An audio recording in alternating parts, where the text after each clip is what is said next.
جو ترمذی شریف جلد ثانی صفحہ 203 بابو فی آیات النبوہ حدیث نمبر 1 سطر 13 کی ہے۔ عن جابر قال قال رسول اللہ صلی اللہ علیہ وسلم ان بمکہ کان حجرا هو يسلم علی وعرفه الى الان۔ حضرت جابر فرماتے ہیں کہ حضور نے فرمایا کہ وہ جابر مکہ میں پتھر تھا جس پتھر کو میں اب تک پہچانتا ہوں، اور جب جب اس پتھر کے قریب سے گزرتا تھا تب تب وہ پتھر کہتا تھا یا نبی سلام علیکہ۔ کیا کہتا تھا بولو؟ سب آدمی بولیے کیا کہتا تھا؟ وہ کون پتھر ہے جو ہمارے نبی کو سلام کرتا تھا؟ تو علامہ شیخ عبدالحق محدث دہلوی محقق الاطلاق اپنی کتاب مدارج النبوہ جلد اول صفحہ 113 کے سطر 9 پہ فرماتے ہیں ہما حجر اسود، کہ وہ پتھر جو ہمارے نبی کو سلام کرتا تھا وہ حجر اسود ہے نا، جہاں سے حاجی صاحب کا طواف شروع ہوتا ہے، جہاں حاجی نے پتھر کو چوما سرکار فرماتے ہو پتھر حاجی کے تمام گناہوں کو چوس لیتا ہے اور ایسا پاک بنا دیتا ہے حاجی کو جیسے حاجی ماں کے پیٹ سے پیدا ہو گیا ہے۔ کار شریف جلد ثانی صفحہ 415 باب فضائل سید المرسلین سطر 7-8-9 انا اول الناس خروجا اذا قیسوا وانا قائدهم اذا وفدوا وانا خطیبهم اذا انصتوا وانا مستشفعهم اذا حبسوا وانا مبشرهم اذا یأسوا الکرامة والمفاتیح یومئذ بیدی ولواء الحمد بیدی۔ دیکھو نبی کا اختیار، نبی مالک کیسے ہے، یہ حدیث سنو مچل جاؤ گے۔ حضور فرماتے قیامت کا دن آئے گا نا تو سب سے پہلے اپنے قبر شریف سے میں اٹھوں گا، اپنے قبر شریف سے اٹھنے کے بعد کیا کروں گا؟ انا فرتکم علی الحوض ان موعدکم علی الحوض۔ نبی فرماتے میں قبر شریف سے اٹھوں گا اپنے حوض پر جاؤں گا، حوض کوثر پر، جس کا تذکرہ قرآن میں اللہ نے فرمایا نا انا اعطینا کل کوثر، محبوب ہم نے آپ کو حوض کوثر کا مالک بنایا جس کا پانی شہد سے میٹھا، برف سے ٹھنڈا، دودھ سے زیادہ سفید، من شرب لا یظمأ ابدا، جو ایک بار پی لے گا قیامت میں دوبارہ اس کو کبھی پیاس ہی نہ لگے گی، نہ لگے گی۔ اتنے سنی بھائی یہاں ہو، کتنے سنی مر گئے ہو، کتنے پیدا ہوں گے، تو حوض پر لڑو گے نہیں نہ پینے کے لیے؟ تو نبی نے فرمایا نہیں کی زانہو کو نجوم السماء، سنیوں تمہارے لیے خدا کی طرف سے اس حوض پر اتنے پیالوں کا انتظام کیا گیا ہے جتنے کہ آسمان میں ستارے نظر آ رہے ہیں، ستارے نظر آ رہے ہیں۔ اب یہ جو سنی کے منہ میں پانی آ ہے کہ نہیں؟ اچھا ایک بات سوال یہ پیدا ہوتا ہے کہ حضور توجہ سے سننا، حضور سب سے پہلی ملاقات حوض پر کیوں ہوگی؟ پل صراط کے کنارے کیوں نہ ہوگی؟ میزان کے کنارے کیوں نہ ہوگی؟ تو علامہ ابو البرکات نصفی فرماتے ہیں ان الناس یخرجون من قبورہم عطاشا، اس لیے کہ سرکار کے غلام سنی جنتی مسلمان ہم آپ جب اپنی قبر سے اٹھائے جائیں گے تو شدت کی گرمی ہوگی، اٹھتے ہی سب سے پہلے پیاس کا غلبہ ہوگا، تو گویا نبی فرماتے غلاموں نہ گھبرانا، میں پہلے سے حوض پر موجود رہوں گا، تم اٹھتے جاؤ گے میں کوثر کا جام پلاتا جاؤں گا اور تمہارے پیاسوں کو بجھاتا جاؤں گا۔ اعلیٰ حضرت سرکار فرماتے ہیں یا الہی جب زمانے باہر آئے پیاس سے ساقی کوثر چاہے جھوٹ عطا کا ساتھ ہو، اور کسی نے خوف کہا ہے تمنا میں کشوں کی جب سنی جنت میں پینے کی، اگر تم نے ملا دی آج کوثر سے مدینے کی نسیم صبح کی جامع تلاشی گئی جس کنویں پر کھل گئی چوری محمد کے پسینے کی۔ کوثر پی لیا نا، اب نبی فرماتے ڈیوٹی میں لگو، ڈیوٹی میں قیامت میں ہماری آپ کی ڈیوٹی ہوگی۔ ہاں ڈیوٹی کیسی ڈیوٹی ہوگی معلوم ہے؟ لگو گے نا ڈیوٹی میں بھائی، بے نبی کہیں گے تو نہیں لگو گے، بولے نا انشاءاللہ، سب آدمی بولے انشاءاللہ۔ کیسی ڈیوٹی میرے آقا؟ تو ڈیوٹی سنانے سے پہلے ایک سوال آپ سے ہے کہ ربیع الاول کا ربیع الاول کی جب 12 تاریخ آتی ہے تو آپ جلوس نکالتے ہیں؟ نہیں نکلتے؟ حضور فرماتے ہیں کوثر پی لیا، اب پلا دیا، اب جلوس نکلے گا ہے۔ سرکار فرماتے ہیں نا فلنا سے خرون اذا بوسو منا قاعدهم اذا وفدوا، سرکار فرماتے ہیں سنیوں قیامت میں تمہارا جلوس نکلے گا تو جلوس کے آگے آگے قائد بن کر میں چلوں گا۔ لو اس سے پوچھو جلوس کا انکار کر تو قیامت میں کیا کرے گا؟ قیامت میں کرے گا کیا؟ کیونکہ تو ثبوت تلاشے گا کہ جلوس کا ثبوت کہاں ہے، جب تک تو فرشتے مار مار کے ٹھکانے بھی لگا دیں گے۔ اور ہمارا سنی جلوس نکال کے عادت بنائے ہوا ہے، پیے گا کوثر جائے گا جلوس میں، نبی کی قیادت میں بیڑا پار ہو جائے گا۔ سبحان اللہ۔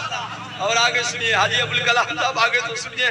ارے بھائی آپ کے یہاں جلوس نکلتا تو کوئی ختم ہوتا ہے کہ نہیں ہوتا ہے؟ نکلتے رہتا ہے۔ تو قیامت کا بھی جلوس ختم ہوگا کہیں نہ کہیں۔ کہاں ختم ہوگا؟ نبی فرماتے ہیں سارا جلوس پہنچے گا رب کی بارگاہ میں۔ کہاں پہنچے گا؟ تو نبی فرماتے مارے ڈر کے کوئی نہ بول پائے گا۔ رب کی بارگاہ میں کون بولے گا بھائی؟ کوئی نہ بولے گا۔ تو نبی فرماتے نہ گھبرانا، انا خطیبہم ان انصتوا، مارے ڈر کے تم چپ ہو جاؤ گے تو نبی فرماتے نہ گھبرانا، اس وقت غلاموں تمہارے طرف سے رب کے حضور میں بولوں گا۔ سبحان اللہ۔ اعلیٰ حضرت فرماتے ہیں بے شک مصطفیٰ شفاعت کا سناتے جائیں گے، آپ روتے جائیں گے، ہم کو ہنساتے جائیں گے۔ سنیے یہ حدیث ہے مشکوٰۃ شریف کی، ترجمہ کر رہے ہیں۔ سنو، آپ جو جلوس نکالتے تو ہاتھ میں کیا ہوتا ہے؟ کچھ نہ ہوتا؟ بولنا جھنڈا کیا ہوتا ہے؟ اور رنگ اس کا کیسا؟ کیوں اجلا پیلا کیوں نہیں؟ کالا کیوں نہیں؟ ہرا کیوں؟ تو آپ کو نہیں آتا تو ہم سے سنو نا۔ نبی فرماتے قیامت کا دن آئے گا تو اللہ کی طرف سے مجھ کو ایک لباس پہنایا جائے گا اور میرے ہاتھ میں ایک جھنڈا دیا جائے گا جس کا رنگ ہرا ہوگا۔ ہرا ہوگا۔ جھنڈا یہاں بھی، جھنڈا حاجی صاحب وہاں بھی، اس کو اب تک جھنڈے کا ثبوت نہیں ملا۔ لو اور نبی فرماتے میرے ہاتھ میں بیدی لواء الحمد، قیامت کا دن آئے گا تو قائد تو میں بنوں گا اور اللہ کی طرف سے میرے ہاتھ میں ایک جھنڈا دیا جائے گا۔ اللہ کی طرف سے ایک اور جھنڈا ہوگا کتنا بڑا بھیا؟ کتنا بڑا ہوگا معلوم ہے؟ آپ کا جھنڈا کتنا بڑا ہوتا ہے؟ آپ کا جھنڈا ایک ہاتھ، دو ہاتھ، تین ہاتھ، اور کا ہوگا زیادہ سے زیادہ دیکھا جھارکھنڈ میں کہیں لگا دیتا ہے 5 ہاتھ اور کا ہوگا۔ اور نبی کا جھنڈا کتنا بڑا ہوگا بتا دوں؟ بتاؤں تو کہیے نا سبحان اللہ، تب میں بتاؤں۔ علامہ شیخ عبدالحق محدث دہلوی مدارج النبوت جلد اول باب و صفات لوائل ہم نے فرماتے ہیں کہ نبی کے جھنڈا پر 3 سطریں لکھی ہیں۔ جھنڈا پر پہلی سطر بسم اللہ الرحمن الرحیم، دوسری سطر الحمدللہ رب العالمین، اور تیسری سطر سارا مجمع جی لگا کر پڑھ لو، لا الہ محمد الرسول اللہ۔ محبت سے پڑھیے نا، لا الہ محمد الرسول اللہ۔ روح البیان جلد خامس پارہ 5، جلد خامس پارہ 14، پھر تفسیر سورۃ النحل صفحہ 94، سطر 21، 22، 23، 24، 25، 26، 27، 28، 29۔ ان للہ تعالی عمودا من یاقوت احمر راسه تحت الارض واصفل ولا زار الحوت في الابد السفلى، فاذا قال اللفظ لا اله الا الله محمد رسول الله النية صادقة اهتز العرش فتحرك الحوت والعمود فيقول الله تعالى اسكن يا عرشي فيقول العرش كيف اسكن يا ربي وانت لا تغفر لقائلها۔ سنو اللہ تعالیٰ کے سرخ رنگ کے یاقوت کا کھمبا ہے۔ کھمبا کیسا؟ اللہ اللہ کا حبیب جانے کھمبا کتنا لمبا ہے۔ فرماتے کھمبا کا سر اوپر والا حصہ عرش کے نیچے ہے، جڑ تحت سراکریج کے مچھلی اس کی پیٹھ پر ہے۔ تو جب کوئی بندہ کلمہ پڑھتا ہے تو عرش ہلنے لگتا ہے، عرش ہلتا ہے تو کھمبا ہلتا ہے، اور کھمبا ہلتا ہے تو مچھلی حرکت کرتی ہے۔ اللہ تعالیٰ ہر کیوں ہلتا ہے؟ عرض کرتا ہے مولا تیرا فلاں بندہ کلمہ پڑھ لیا، جب تک تو اس کے گناہوں کو معاف نہ فرما دے گا ہم اسی طرح سے ہلتے ہی رہیں گے۔ تو خدا فرماتا ہے گواہ ہو جا میں نے کلمہ پڑھنے والے کے تمام گناہوں کو معاف فرما دیا۔ تو اے سنی بھائیو اس طرح جھوم کر کلمہ پڑھو کہ یہاں جھومے وہاں جھومے، تو جتنے بیٹھے ہو سب کے پچھلے گناہ تو معاف ہو جائے۔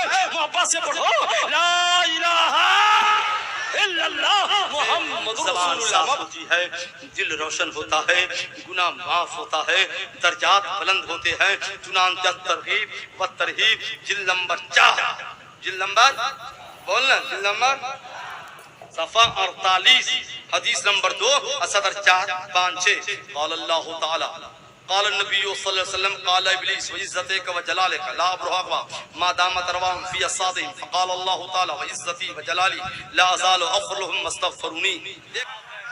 سنیے توجہ، شیطان نے رب سے کہا مولا تیری عزت و جلال کی قسم، جب تک یہ تیرا بندہ زندہ رہے گا ہم اسے بہکاتے رہیں گے، گناہ کراتے رہیں گے۔ تو اللہ کا جواب سنو، اللہ فرماتا ہے مردود شیطان سن لے، مجھ کو بھی میری عزت و جلال کی قسم ہے، جب تک میرا بندہ مجھ سے معافی مانگتا رہے گا میں بھی بندہ کے پچھلے تمام گناہوں کو معاف کرتا ہی رہوں گا۔ اعلیٰ حضرت فرماتے ہیں سر سے گرتا بھی بارے گناہ ہم ذرا فرق ہے ارادت کیجئے اور کریم اپنے کرم کا صدقہ لئی میں بے قدر کو نہ شرما، تو اور رضا سے حساب لینا، رضا بھی کوئی حساب نہیں ہے۔ سبحان اللہ۔ ارے بھائی سنیے، جھنڈا پر 3 سطر، یہی بات تھی نا، اور ہر سطر لمبی کتنی ہے؟ 1000 سال، 1000 سال میل کے مسافت کے مقدار۔ جب سطر اتنی بڑی ہے، ایک سطر اتنی بڑی ہے تو 3 سطروں کا عالم کیا ہوگا؟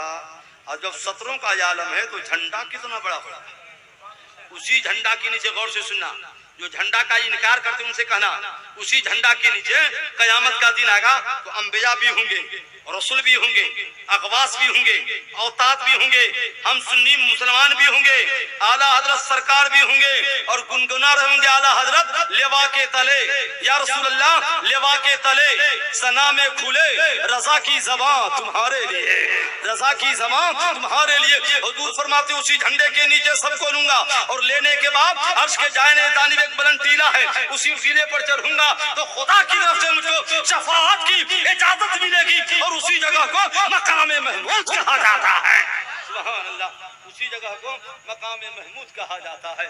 سبحان اللہ۔ حضور فرماتے ہیں جھنڈا لے کر کے جاؤں گا اور فرماتے بے یدی لواء الحمد، اور فرماتے ہو بے یدی المفاتیح، قیامت کا دن آئے گا تو خدا کی طرف میرے ہاتھ میں جھنڈا بھی ہوگا اور خدا کی طرف سے جتنی کنجیاں ہیں اللہ میرے ہاتھ میں دے گا۔ کس کے ہاتھ میں کنجی ہوگی؟ بول، نبی کے ہاتھ میں۔ کس کے ہاتھ میں ہوگی؟ بولیے نا بھائی۔ جنت کی کنجی کس کے ہاتھ میں؟ شفاعت کی کنجی، اجابت کی کنجی، مقبولیت کی کنجی اعلیٰ حضرت فرماتے ہیں اپنا شرف دعا سے ہے، باقی رہا قبول یہ جانے ان کے ہاتھ میں کنجی اثر کی ہے۔ تو نبی فرماتے کنجی لوں گا، یہ کہتے کنجی ہمارے ہاتھ میں ہے، کنجی لے کے دیکھتے رہ جاؤ۔ نبی فرماتے کنجی لوں گا اور جنت کے دروازہ پر جاؤں گا اور جنت کا دروازہ میں کھولوں گا، فیقولون خازنو، خازن نے کہا من انت، کون ہے؟ نبی فرمائیں گے فقولو محمد، پتہ نہیں تم کو، میرا ہی نام تو محمد ہے۔ تو جناب رضوان کہیں گے حضور دیکھو امیر تو حضور آپ ہی کے 2 حکم دے کر بیٹھایا گیا، یہ چابی آپ کی ہے، جنت آپ کی ہے۔ یہ کہتے ہیں نبی مالک نہیں ہے، اب فرشتوں کا بھی عقیدہ یہی ہے کہ رضوان نے کیا کہا حضور یہ کنجی آپ کی، یہ جنت آپ کی۔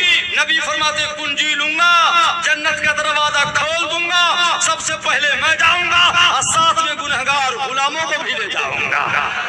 اعلیٰ حضرت اسی کا ترجمہ فرماتے ہیں صفے ماتم اٹھے، کھلے زندہ، ٹوٹے زنجیریں، گنہگاروں چلو، مولا نے در کھولا ہے جنت کا، مولا نے در کھولا ہے جنت کا۔ اب فرماتے اعلیٰ حضرت تجھ سے اور جنت سے کیا مطلب، تجھ سے اور جنت سے کیا مطلب، وہاں بھی دور ہو ہم رسول اللہ کے، جنت رسول اللہ کی۔